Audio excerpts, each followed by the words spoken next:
જય શ્રી કૃષ્ણ મિત્રો, આ વિડીયોમાં સાંભળશું અધિક માસનું મહાત્મ્ય દર્શાવતી કથા વાર્તા માતા પિતાની સેવા. સાથે સાંભળશું કાઠાગોરની અધિક માસની પૂજા કરતા સમયે ગવાતું ગીત ગાય રે ગાય તું મોરી માય, જે અધિક માસમાં નિત્ય સાંભળવાનો મહિમા છે. અધિક માસ કે જેને પુરુષોત્તમ માસ કહે છે. આ મહિનામાં ભગવાન પુરુષોત્તમ રાયની પૂજા, ભક્તિ, કીર્તન અને કાલાવાલા કરી પ્રભુને પ્રસન્ન કરાય છે.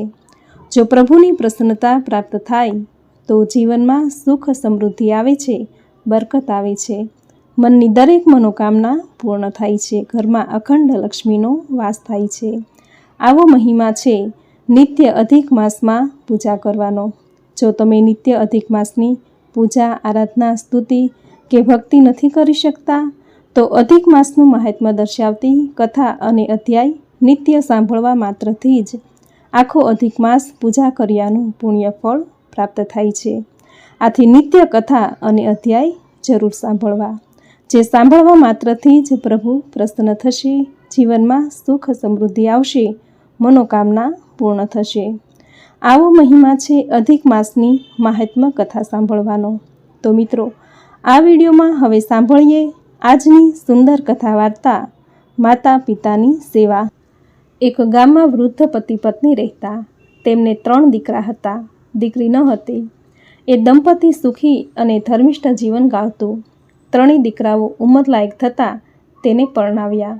પછી માતા પિતાએ પોતે થઈ અલગ મકાનો ખરીદી તેમાં રાજ રચીલું ખરીદી આપી સ્વતંત્ર રહેવા જુદા રાખ્યા. માતા પિતા વૃદ્ધાવસ્થાને કારણે પોતે જાજુ કામ કરી શકે તેમ ન હતા, છતાં મહેનત કરીને સમય પસાર કરતા. ગમે તે થાય પણ માતા પિતા 3 દીકરાઓ તથા વહુઓના ઓશિયાળા થવા માંગતા ન હતા. આથી તેઓ અલગ રહેતા. વૃદ્ધ ડોશા ડોશી ભક્તિભાવવાળા હતા. દરેક પોણા 3 વર્ષે આવતા અધિક પુરુષોત્તમ માસનું વ્રત કરતા. એટલામાં અધિક માસ આવ્યો. વૃદ્ધે પોતાની પત્નીને કહ્યું કે આ વખતે આપણે કોઈ એક દીકરાને ત્યાં જઈને રહીએ અને ભગવાન પુરુષોત્તમ માસનું વ્રત કરીએ. ડોશીમાંથી હવે કામકાજ નહોતું થતું. આથી તેણે પણ આ અધિક માસ કોઈ દીકરાને ત્યાં રહીને કરવા માટેની સંમતિ પતિને આપી. વૃદ્ધા બંને મોટા દીકરાને ત્યાં માત્ર પુરુષોત્તમ કરવા પૂરતા જ રહેવા ગયા. મોટા દીકરા, વહુ અને તેના બાળકો તો રાજી થઈ ગયા. તેમણે પ્રેમાળ આશ્રય આપ્યો. પછી નિરાંતે બેસતા વૃદ્ધે વાતમાં કહ્યું કે આવતીકાલથી પુરુષોત્તમ અધિક માસ શરૂ થાય છે, તેથી અમે તમારે ત્યાં 1 મહિના માટે રહીશું અને વ્રત કરીને ભગવાનની ભક્તિ કરીશું, કથા વાર્તા પણ સાંભળીશું. ડોસા ડોશીએ 1 મહિનો વ્રત કરવા માટે રહેવાની જ્યાં વાત કરી ત્યાં જ મોટા દીકરાની વહુનું મોં મચકોડાયું. નાકના ટેરવા ફૂલી ગયા. વહુ બોલી કે મારાથી 1 મહિનો સુધી તમારું વૈતરું નહીં થાય. વળી અમારે તો 6 જ રૂમનો બંગલો છે, બાળકો છે, તેથી સુવાની અગવડ પણ પડે છે. તમારો સમાવેશ થઈ શકે તેમ નથી. તેથી તમે બંને નાના દીકરાને ત્યાં જઈને રહો.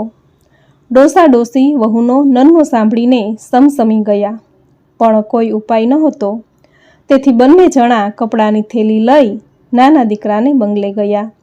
નાનો પુત્ર તો ના નહીં જ પાડશે એમ વૃદ્ધ માતા પિતા માનતા હતા. નાના દીકરા વહુએ પણ મા બાપ ઘણા દિવસે મળવા આવ્યા હશે એમ માનીને તેને આવકારો આપ્યો. પછી તે જ સાંજે વૃદ્ધે 1 મહિનો રહેવાની વાત કરી. ત્યારે તેણે પણ આમ તેમ ગલ્લા તલ્લા કરી અને વચલા દીકરાને ત્યાં જઈને 1 મહિનાનું વ્રત કરવા શાણી સલાહ આપી. આમ મધ જરતા મીઠા વચનો કહી મા બાપ તો નિરાશ થઈ અને પછી આખરી ઉપાય તરીકે વચલા દીકરાને ત્યાં ગયા. વચલો દીકરો સમજુ હતો, વિવેકી હતો, માતા પિતાનું માન સન્માન સાચવનારો હતો. તેની વહુ પણ શાણી હતી. બંનેએ માતા પિતાને કહ્યું કે હા ભલે, ખુશીથી રહેજો અને તમારું વ્રત કરજો. બંનેએ પ્રેમથી મા બાપને રાખ્યા. તેનો પણ 5 રૂમનો બંગલો હતો, બાળકો પણ હતા. પુરુષોત્તમ માસના સુદ પડવાના દિવસે માતા પિતાએ વ્રત શરૂ કર્યું. અખંડ દીપ રાખ્યો. રોજ પ્રાતઃકાળે ડોસા ડોશી નદીએ સ્નાન કરી કાઠાગોરની પૂજા કરી કથા વાર્તા સાંભળીને ઘરે આવતા.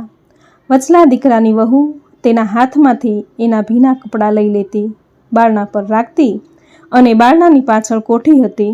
માતા પિતા વૃદ્ધાવસ્થાને કારણે કપડાં બરાબર નીચોવી શકતા નહોતા. કપડામાંથી પાણીના ટીપાં ટપકી કોઠીમાં પડતા. ઘરમાં કોઈને ખબર જ નહોતી કે એ પાણીના ટીપાના મોતીના દાણા બનતા હશે. વૃદ્ધ માતા પિતા એકટાણું કરતા. વચલા દીકરાની વહુ દરરોજ જુદી જુદી વાનગી બનાવીને તેને જમાડતી. શાંતિથી રહેતા. માતા પિતાની આંતરડી ઠરતી અને તેઓ મનમાં ને મનમાં દીકરા વહુને ખૂબ આશીર્વાદ આપતા.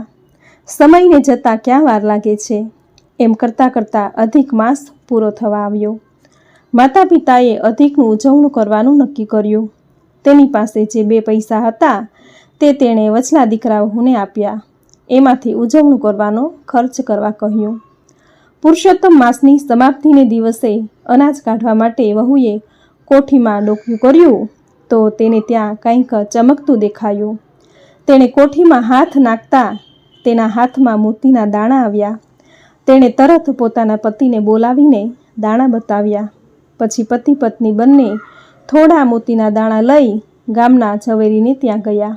તેને બતાવ્યા અને આ તો સાચા મોતી છે એવું ઝવેરીએ કહ્યું.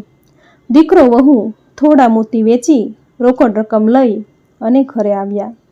દીકરા વહુએ માન્યું કે નક્કી મા બાપની સેવાથી અને ભગવાન પુરુષોત્તમ રાયની કૃપાથી જ આ બધું બન્યું છે. તેને હોશે હોશે બધી જ વાત માતા પિતાને કરી અને સૌ રાજી રાજી થઈ ગયા.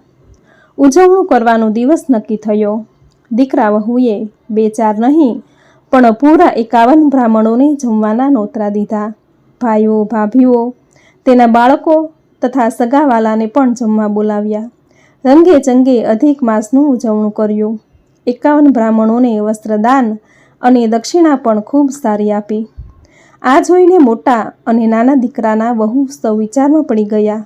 અંદરો અંદર વાતો કરવા લાગ્યા કે આ વચલા પાસે આટલી બધી સંપત્તિ આવી ક્યાંથી? નક્કી આમાં કંઈક ગોટાળો રહસ્ય છે. સૌ જુદી જુદી વાતો કરવા લાગ્યા. મોટા દીકરાની વહુએ વચલા દીકરાની વહુને પૂછ્યું કે તમે અધિક માસનું ઉજવણું તો ખૂબ સારી રીતે કર્યું, પણ આટલા બધા પૈસા આવ્યા ક્યાંથી? આપણા સાસુ સસરા પાસે તો આટલી મૂડી તો હતી જ નહીં. તો વચલી વહુએ જે સત્ય હતું તે કહી દીધું. આથી મોટા તથા નાના દીકરાની વહુઓને ભારે પસ્તાવો થયો. તેણે નક્કી કર્યું કે હવે બીજો અધિક માસ આવશે ત્યારે અમે માતા પિતાને અમારે ત્યાં જ રાખીશું. મોટા નાના દીકરા વહુઓ બીજા પુરુષોત્તમ અધિક માસ ક્યારે આવે તેની રાહ જોવા લાગ્યા. વખત જતાં પાછો અધિક માસ આવ્યો. દીકરા વહુઓ સાસુ સસરાને પોતાની ત્યાં રાખવાનો ઝઘડો કરવા લાગ્યા. એક કહે કે મારે ત્યાં રહેશે, બીજો કહે મારે ત્યાં રહેશે, વળી ત્રીજો કહે અમે ગયે અધિક માતા પિતાની સેવા કરી છે, તેઓ હવે પછી પણ અમારે ત્યાં જ રહેશે. અંતે બધાએ મળીને નક્કી કર્યું કે મા બાપ હવે પછી મોટા દીકરાને ત્યાં રહેશે અને છેવટે જે મોતી મળે તે 3 ભાઈઓએ સરખે હિસ્સે વેચી લેવા. માતા પિતા તો મોટા દીકરાને ત્યાં રહેવા ગયા. અધિક માસ શરૂ થયો. પડવાને દિવસે જ મોટી વહુએ માતા પિતાને કહ્યું કે તમે નદી સ્નાન કરીને આવો એટલે તમારા ભીના વસ્ત્રો મને જ આપી દેજો, તેને વહુ નીચવશો નહીં. માતા પિતા તો બિચારા વહુ કહે એ બધુંય કરવાને તત્પર હતા. દિવસ પર દિવસ વીતવા લાગ્યા. મોટી વહુ મોતીની લાલચને કારણે ઘરડા મા બાપને સાચવતી હતી, સાચવવાનો ડોળ કરતી હતી. તેને તો રોજ મોતીના જ સપના આવતા. આખરે પુરુષોત્તમ માસ પૂરો થયો. બધા દીકરા વહુએ ધામધૂમથી ઉજવણું કર્યું. તેણે તો મોટે ઉપાડે આખા ગામને સાગમટે જમવાનું આમંત્રણ આપ્યું. ઉજવણું થયું. ગામ સમસ્ત જમ્યું. બ્રાહ્મણોને વસ્ત્રદાન દક્ષિણા ખૂબ સારી રીતે અપાયા. ગામ લોકોએ દીકરાઓ વહુઓની ખૂબ વાહ વાહ કરી, પણ ભીતરની વાત તો દીકરા વહુઓ જ જાણતા હતા. બધું જ પતી ગયું. પછી 3 દીકરા વહુઓ જ્યાં કોઠી હતી ત્યાં ગયા અને હાથ નાખીને આશાભેર મોતીના દાણા લેવા જાય તો તેના હાથમાં માટીવાળું પાણી આવ્યું. છતાં ધીરજ ન રહેતા 3 દીકરા અને 3 વહુઓએ કોઠીમાં પાણી ઉપર તળે કર્યું. પરિણામે કોઠી જ બેસી ગઈ. પાણી પી પીને કોઠી ઢીલી પડી ગઈ હતી. અંદરથી મોતી તો શેના મળે? બધાના મોં ફોટા પાડવા જેવા થઈ ગયા. દીકરાઓ, વહુઓ વૃદ્ધ મા બાપ પર રોષે ભરાયા અને બોલ્યા કે તમે વચલાને ત્યાં બરાબર રીતે પુરુષોત્તમ માસ નાહ્યા હશો અને અમારે ત્યાં કપડથી નાહ્યા હશો, નહીં તો આવું ન બને. માતા પિતા બોલ્યા કે દીકરાઓ, અમે તો સરખા જ ભાવપૂર્વક નાહ્યા છીએ, પણ તમારો સ્વાર્થ અને લોભ તમને વચમાં આવ્યો. ભગવાન કાંઈ અજાણ્યા થોડા છે? તેને તમે તો શું કોઈ પણ છેતરી શકે નહીં. અંતે આપણે જ છેતરાઈએ છીએ. બોલો ભગવાન પુરુષોત્તમ રાયની જય. જય પુરુષોત્તમ રાય. તમે જેમ વચલા દીકરા અને વચલી વહુને ફળ્યા, તેમ તમારું આ વ્રત કરનારને, વ્રતની કથા વાંચનારને, સાંભળનારને, કહેનારને સૌને ફળજો. સૌની મનોકામના પૂર્ણ કરજો. જય પુરુષોત્તમ રાય. તો મિત્રો, આપણે સાંભળી અધિક માસનું મહાત્મ્ય દર્શાવતી સુંદર કથા વાર્તા માતા પિતાની સેવા. હવે સાંભળશું કાઠાગોરની પૂજા કરતા સમયે ગવાતું ગીત, ગાય રે ગાય તું મોરી માય. ગાય રે ગાય તું મોરી ગાય, નિત નિત ડુંગરે ચરવા જાય, ચરી ચરીને પાછી વળી ગંગાજળ પાણી પીવા જાય. સામા મળ્યા વાઘને સિંહ, વાઘ કે હું ગાયને ખાવ, ગાય કહે મને ન ખવાય, મારા ઘીનો દીવો થાય, મારા છાણનો ચોકોર થાય, મારું દૂધ મહાદેવને ચડે, સોનાની સિંગડી રૂપાને ચણે, ગાયની પૂંછડી હિરલે જડી.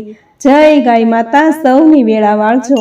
તો મિત્રો, આપણે સાંભળી અધિક માસનું મહાત્મ્ય દર્શાવતી સુંદર કથા વાર્તા માતા પિતાની સેવા તથા કાંઠાગોરની પૂજા કરતા સમયે ગવાતું ગીત, ગાય રે ગાય તું મોરી માય, જે તમે પૂરી શ્રદ્ધાથી અંત સુધી સાંભળી. જે સાંભળવી તમને જરૂર ગમી હશે.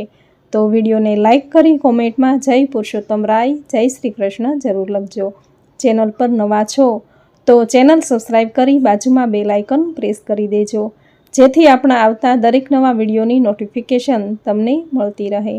તો ફરી મળીશું આવી જ નવી ધાર્મિક માહિતી, નવી ધાર્મિક કથા સાથે. ત્યાં સુધી આપ સૌને મારા જય શ્રી કૃષ્ણ, જય પુરુષોત્તમ રાય.